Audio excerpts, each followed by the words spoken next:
Welcome back, everyone. Thank you for joining us. We are outside in the gorgeous sunshine, as you can see, on this Friday morning, and it's a very special day. Right here with me, I have Frank Biterzo. He is a part of the Saratoga chapter of the Antique Automobile Association of America.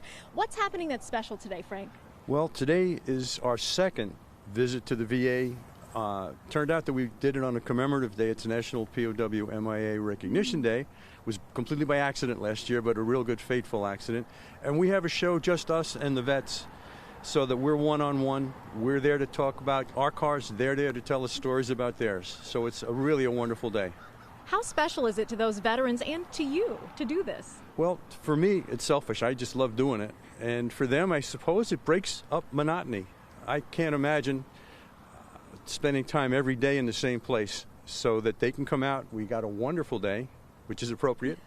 It's really important that everyone has a chance to come out and visit with us.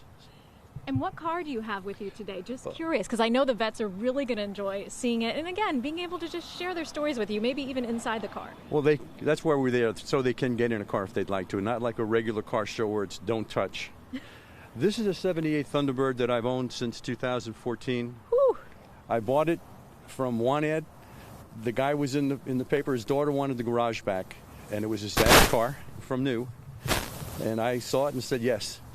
Perfect, Frank. Thank you so much for doing what you do today. I know those veterans are going to be so excited to see you. And speaking of a veteran, one of the members of that Antique Automobile Association is Eric Harper. He's a Navy veteran. Tell us about what makes today special for you, Eric. Well, I mean, according to the Department of Defense, there's still 80,000 plus U.S. service members that are listed as missing in action, spanning from basically World War II on up to current conflicts. And it's very special to be able to go and have a day of remembrance for those still missing, and to be able to spend it with the veterans, my fellow veterans, and just kind of share some camaraderie and talk about automobiles and kind of our passion with them and share it and just see the joy that it brings to them is really special. Now, I know for veterans it can be sometimes difficult to discuss what they've been through because there's no way we as people in the regular community can ever understand what you've been through. Is there an opening up that happens when you have something to discuss, like as simple as a car? I mean, it definitely does. It just opens up a true conversation because everybody has a story that revolves around a car. And it's whether my dad had one, I remember bringing my child home from the hospital in one. It creates a bond like almost instantaneously that you have, and you're able to just kind of set everything else aside and just talk about cars and really put a smile on people's faces.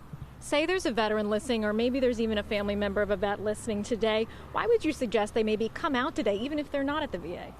I mean, just the car community in general are fabulous people, and everybody just likes to have a good time and talk about their cars and just share their passion with one another. And it really, with everything going on in the world today, it's a little piece of, enjoy the beautiful September day and the sunshine and just really, put a smile on your face. It really doesn't get better than this day. Eric, thank you for joining me today. I really appreciate it. And, we lost Frank at some point. He's talking to a buddy already. But, again, we'll be right back here on News 10 with more news, 10 a.m. at the VA. You can see them there. You're watching News 10 ABC, your local news leader.